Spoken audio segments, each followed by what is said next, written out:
El propósito de este canal es dar pautas básicas para abordar enfermedades o síntomas según la evidencia. No se recomienda ningún tratamiento sin supervisión médica.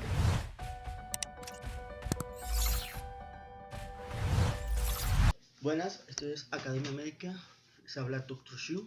Hoy vamos a tocar un tema que es muy común en las consultas, pero de los cuales poco se habla debido a todo el tabú que presenta. Vamos a hablar de la disfunción sexual en hombres, recordando que este tema también es diferente en las mujeres y se aborda de una manera diferente. Lo voy a abordar desde hombres y obviamente posteriormente les traeré un video enfocado en las mujeres. Entonces, hablando de la disfunción sexual en hombres, podemos decir de que se presenta más que todo en mayores de 40 años, es decir, entre más edad tenemos más probabilidad de presentarla. También se tiene que ver mucho con el estado de salud de la persona, es decir, entre mejor salud menos lo va a presentar y entre peor estado de salud más va a presentar esto, tanto así que muchos endocrinólogos consideran de que para conocer si una persona tiene un buen estado de salud hay que preguntarle acerca de su salud sexual. Y como dato curioso, los pacientes hipertensos diabéticos con cardiopatías y con enfermedades psiquiátricas sufren mucho más de esto. Entonces, hablando de la disfunción sexual en hombres, tenemos tres aspectos o tres puntos importantes que son los más, digamos, grandes, ¿no? O decir que la disfunción sexual en hombres la podemos distribuir o clasificar en tres partes. La primera es la disfunción eréctil, que hay que hacer un examen físico, el cual tiene una sensibilidad de un 95% y una especificidad del 50% para el diagnóstico. Entonces miren que no es que sea muy malo, con un solo examen físico y un buen interrogatorio nosotros podemos saber hacia dónde enfocar a un paciente con disfunción eréctil. La disfunción eréctil habla de la iniciación y el mantenimiento de la erección. Listo, es decir, todo lo que tenga que ver con la erección. Él no se me para o él se me para y se me cae ratico. Son como las palabras que podría utilizar un paciente. Listo. A esto debemos valorarlo obviamente junto con los antecedentes de tabaquismo, alteraciones del sueño, que son muy interesantes porque todas las alteraciones del sueño van a generar disfunción eréctil. Sobre todo el síndrome de piernas inquietas y la apnea obstructiva del sueño, además de ciertos medicamentos que generan disfunción eréctil. Igualmente, los consumidores de sustancias psicoactivas y cualquier tipo de trauma, sobre todo a nivel torácico. Los pacientes que han tenido radiaciones por algún tipo de cáncer prostático y demás, y todos aquellos que montan bicicleta. Sin embargo, esto está todavía en controversia y faltan estudios para decir que los pacientes que montan bicicletas tienen un factor de riesgo para disfunción eréctil, o que este es un factor de riesgo para disfunción eréctil. Si tenemos algún hallazgo de estos al interrogatorio, es decir, si es tabaquismo, entonces vamos a estudiar el tabaquismo. Le voy a tener un video de cómo abordar un paciente con tabaquismo de una manera práctica a nivel de la consulta. Listo. Si tiene alteraciones del sueño, pues entonces estudiemos, utilicemos la B12, utilicemos nuestro CPAP, medicamentos específicos, etc. Listo. Si son con medicamentos, entonces mirar la posibilidad de poder cambiar el medicamento a uno que no genere difusión eréctil, o si no, utilizar otras terapias. Los pacientes que utilizan cualquier tipo de droga psicoactiva, lo mismo. Los pacientes con trauma, entonces valorar cómo está esa médula. Listo, los que tuvieron radiación, pues ya obviamente queda muy difícil porque ya el daño probablemente está hecho, etcétera. Y si tenemos como factor de riesgo a montar bicicleta, podemos dejarle como en un pequeño interrogatorio. Entonces, como mencionaba antes, el problema es para mantener la erección y pues esto puede ser tanto psicogénico, listo, es decir, esto me empezó desde que tuve X episodio con una pareja, lo que sea, y desde ahí empezó progresivamente. Eso me hablaría mucho de una alteración psiquiátrica. Listo, o que no, me hicieron una cirugía de la próstata y desde ahí empiezo. Por ejemplo, a veces pasa mucho. Listo, estos son más que todo alteraciones psiquiátricas porque recordemos que en la cirugía prostática como tal no hay daño en ninguna estructura que genere erección del pene, a menos que de pronto haya habido algún tipo de complicación o que sea una neoplasia que haya invadido algún lugar. Como repito, esto se ve en la historia clínica. Si es para eso, debemos nosotros lo que es valorar un trastorno de ansiedad generalizado, que es muy común, una ansiedad, por ejemplo, por el rendimiento específicamente, es decir, no sufro ansiedad generalizada, pero tengo una ansiedad específica en la cual yo creo que no voy a rendir sexualmente y por eso o no se me para, listo, que o se me para y se me cae al tiempo, que sería mantener la erección, listo. Y también los pacientes con depresión, porque recuerden que ellos generan una anedonia, entonces no tienen placer en nada y esto les puede pasar. Y también si tienen problemas de pareja, lo cual aunque parezca tonto, es muy común en estos pacientes con cualquier tipo de disfunción sexual.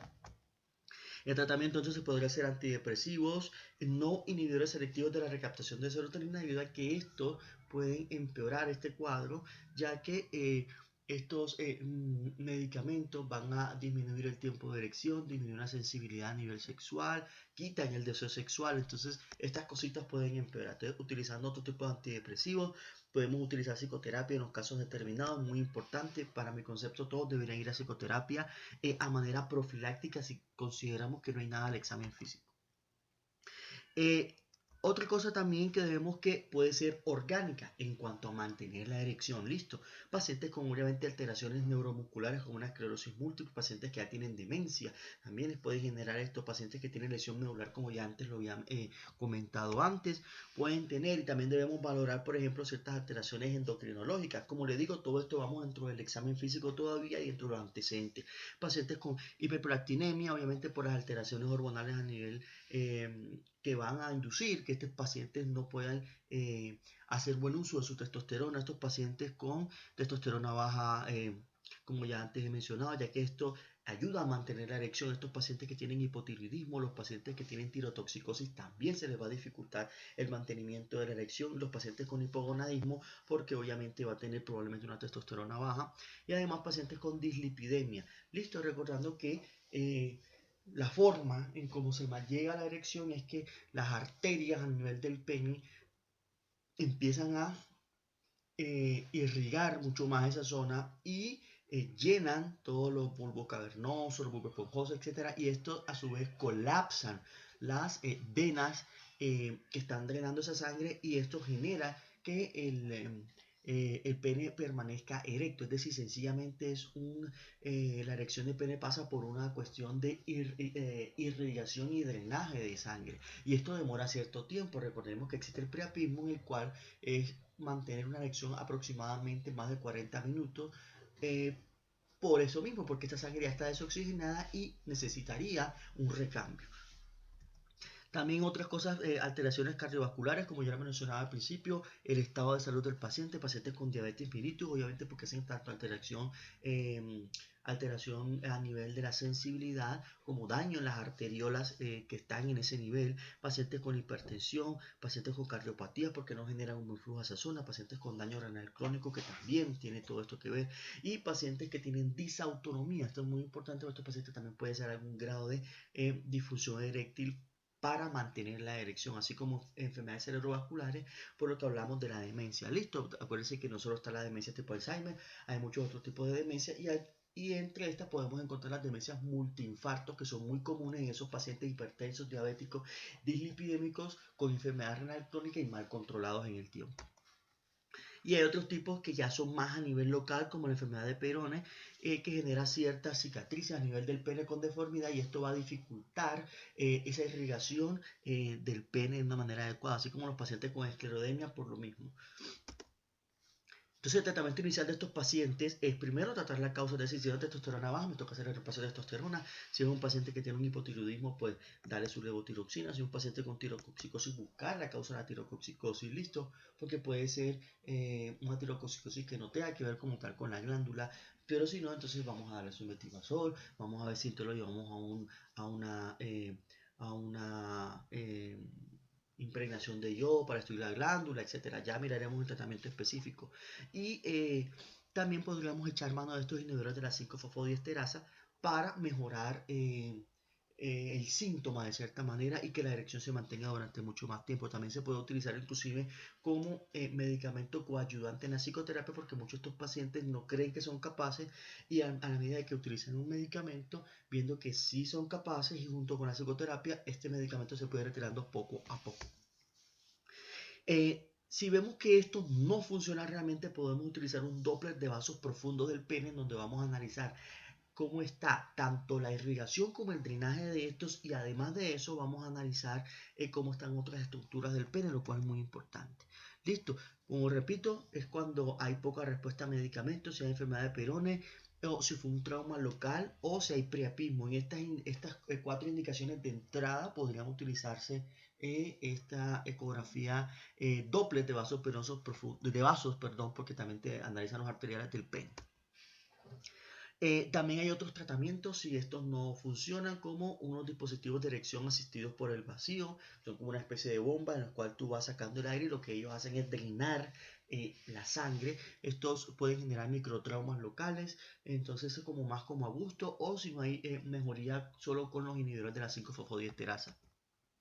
Y los tratamientos de la enfermedad causante, si es que la hay.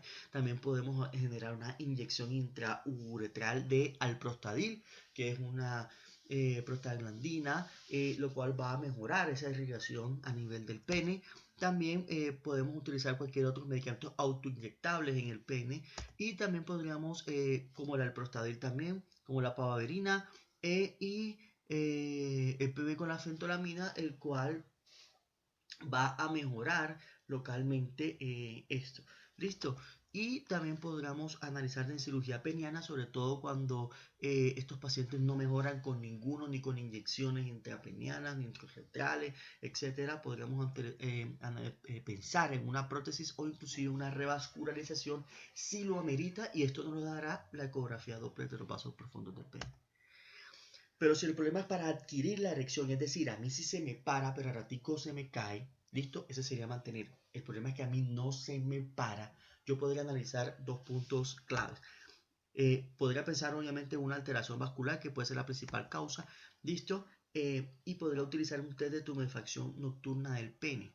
Listo, ojo, esto no quiere decir que esto también no tenga que ver con algo psiquiátrico, también puede ser, pero lo más común es que sea eso. Y sobre todo si tú le preguntas al paciente si él tiene erecciones matutinas involuntarias, lo cual es muy común, se genera más o menos de 4 a 5, y en ciertas fases del sueño, tú te le preguntas a ese paciente: señor, usted no se le para, listo, usted a veces en la madrugada se despierta con el pene erecto. Él te dice sí o no. Si él te dice que sí, probablemente su problema no sea a nivel vascular, porque estamos analizando que hay una buena irrigación de ese pene y que se está activando todas sus vías metabólicas a nivel de la GMP cíclico, etc. Pero el óxido nítrico, pero si él te dice que definitiva no le pasa, ahí sí nos hace pensar en mucho más esta alteración vascular del pene. Entonces podemos utilizar, como les digo, un test de tumefacción nocturna del pene, el cual es el diagnóstico, nos da realmente el diagnóstico, nos pone ciertos dispositivos y analizan qué tan duro se pone en la noche, listo, si es que se pone duro o si realmente no se pone nada de duro. Igual, independientemente, pensando en una alteración vascular, tenemos que siempre iniciar con el tratamiento, como había mencionado antes, y obviamente generar su Doppler de vasos profundos del pene. Ahora, eso es disfunción eréctil, es decir, para iniciar la erección o para mantenerla después de que una vez inicia. Pero el problema es en la eyaculación, es decir, a mí se me para bien, el señor no se me cae, pero pasa algo cuando eyaculo.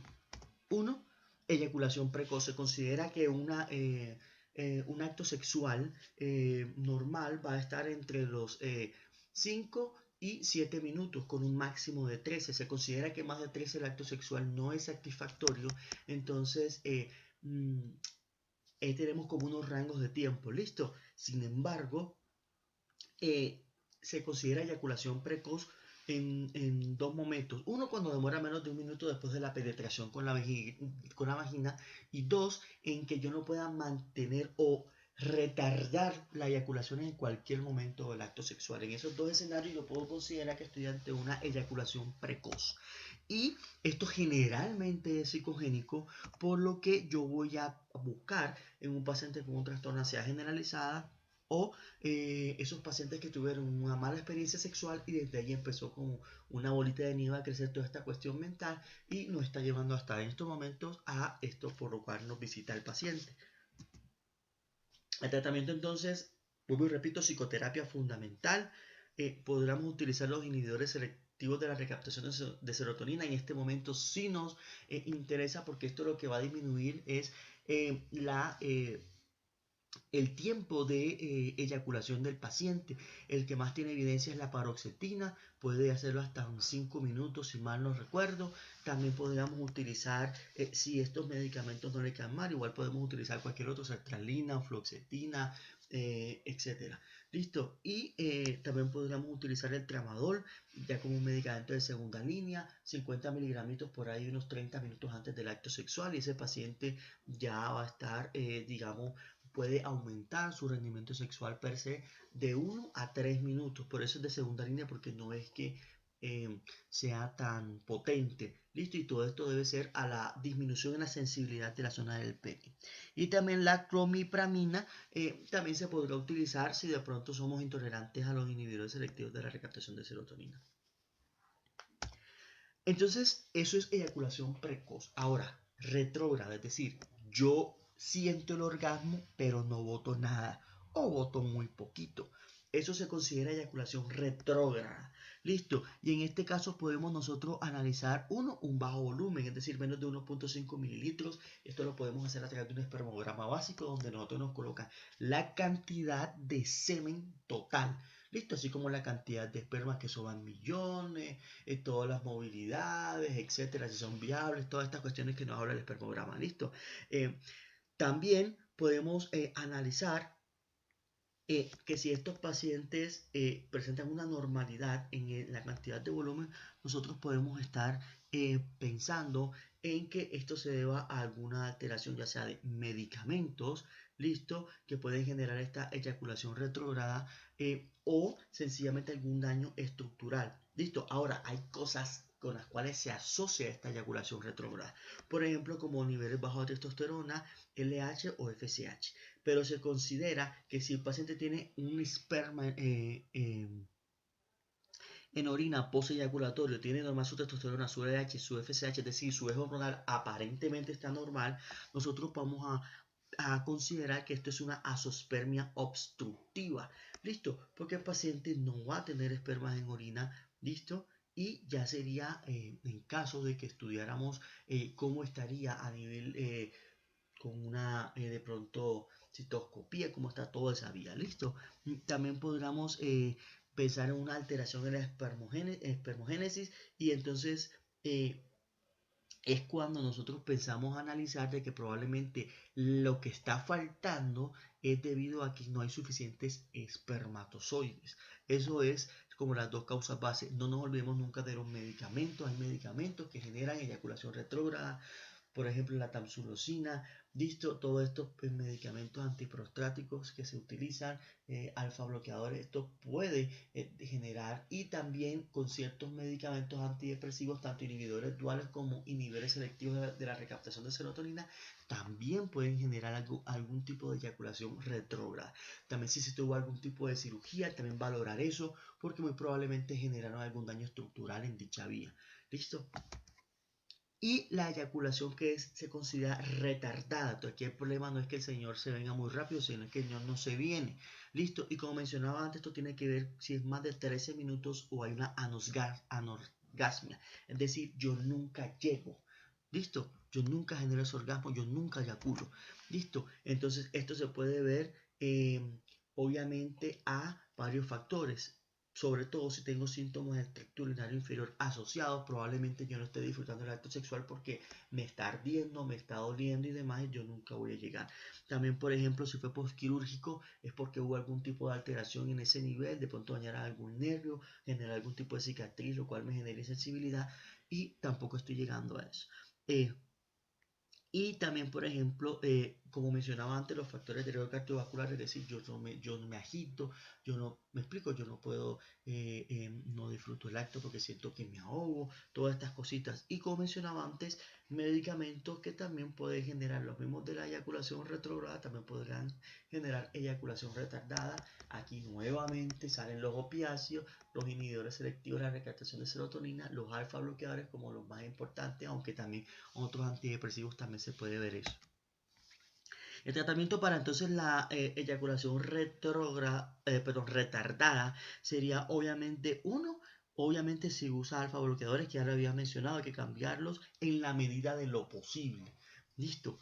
O si presenta síntomas de tracto urinario inferior, sobre todo cambiarlos a alfusolocina, que genera menos de estos síntomas, y se ha demostrado que en estos pacientes con eyaculación retardada que utilizaban estos medicamentos, otros alfa bloqueadores, o incluso tenían síntomas de tracto urinario inferior en el acto sexual, les mejoraba. Entonces, este es un medicamento indispensable para este tipo específico de disfunción sexual, es decir, para un trastorno eyaculatorio específico retardado. También, si no mejora con esto, podríamos utilizar dispositivos constrictores al vacío. ¿Listo? Esto obviamente no sería posible aquí porque podríamos generar algún tipo de daño, sobre todo si fue postquirúrgico. ¿Listo?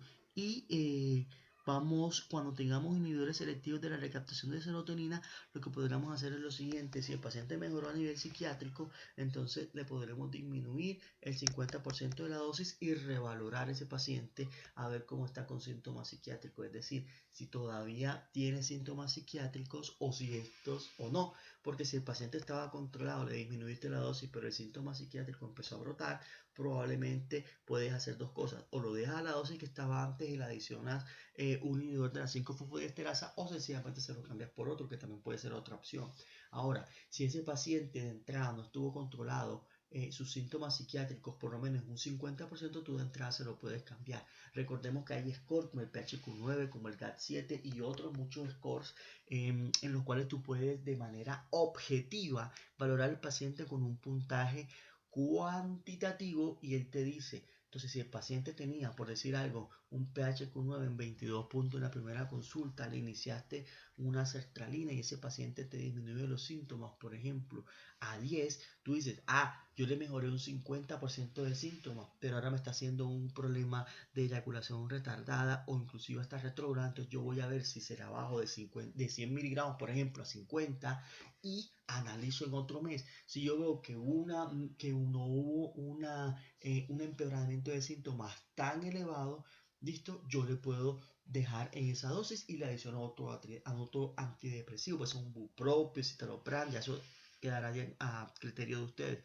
Pero esa es como la idea básica, ¿listo? Generar primero una cuantitatividad en estos síntomas psiquiátricos del paciente para que no nos perdamos, porque esto es muy subjetivo. Y lo segundo es mirar si el medicamento lo tiene controlado o no. Ahora, si va a ser de entrada y el paciente va a presentar algún tipo de estas alteraciones, no le demos estos medicamentos, pues sabemos que de entrada lo vamos a empeorar. Listo. Y la última alteración o tipo de disfunción sexual del hombre, porque son tres: disfunción eréctil, trastornos ejaculatorios y por último disminución en la libido. Es decir, a mí se me para, yo llego normal, demoro lo suficiente, pero es que no me dan ganas. Entonces, cuando pasa esto, tenemos que analizar de entrada si es psicogénico, es decir, si tenemos problemas de pareja, por ejemplo, si tenemos algún tipo de ansiedad por rendimiento, ansiedad generalizada, depresión, que estas son cosas que alteran mucho todo el eje hormonal y nos va a generar un placer o no al realizar el acto sexual. ¿Listo? O si tenemos algún tipo de otra disfunción sexual, es decir, si tenemos un trastorno eyaculatorio, probablemente vamos a tener una disminución en la libido, porque es que yo me eyaculo muy rápido, entonces qué pereza, porque entonces me empieza a disminuir la libido secundariamente.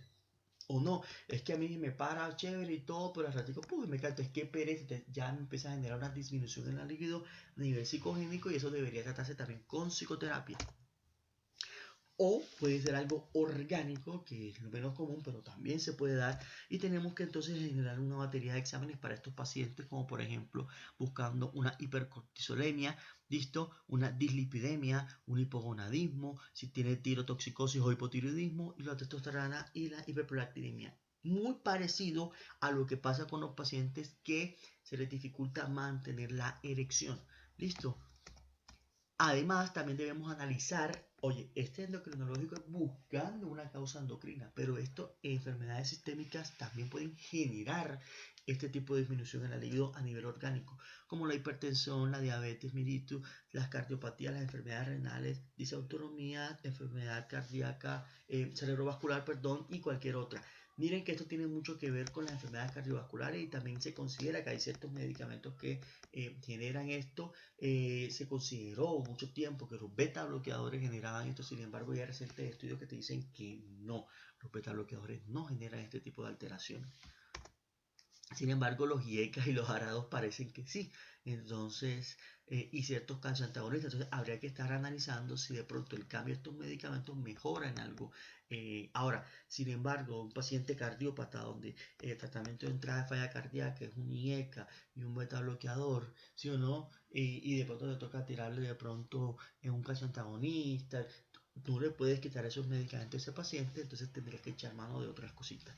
Listo. Y otras que son, como mencionaba, ciertos medicamentos, las drogas ilegales, el alcoholismo y también la fatiga. Recordando que la fatiga per se, las principales causas de la fatiga, sobre todo la aguda, es exceso de trabajo, listo, ansiedad generalizada y por último es el insomnio. Y el insomnio tiene que estar muchas veces ligado a ansiedad o depresión, aunque también hay otras cosas como un SAO, unas piernas inquietas y muchas otras alteraciones. ¿Listo? Y esto fue todo. Espero que les haya gustado el video. Si les gustó, denle like, suscríbanse al canal, prenden la campanita, los leo en los comentarios y nos vemos en la próxima. Hasta pronto.